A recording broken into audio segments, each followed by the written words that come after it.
Welcome back to the channel. In today's video, I'm going to show you how to delete scheduled recordings on YouTube TV. So in order to do it, you first need to come on YouTube TV and then you just have to simply log in into your account.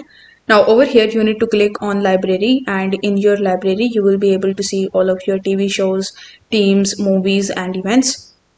So here you just have to simply click on the three dots, and you can remove the recordings. However, it will remove all of the recordings relating to that particular movie or that particular TV series and not any individual episode.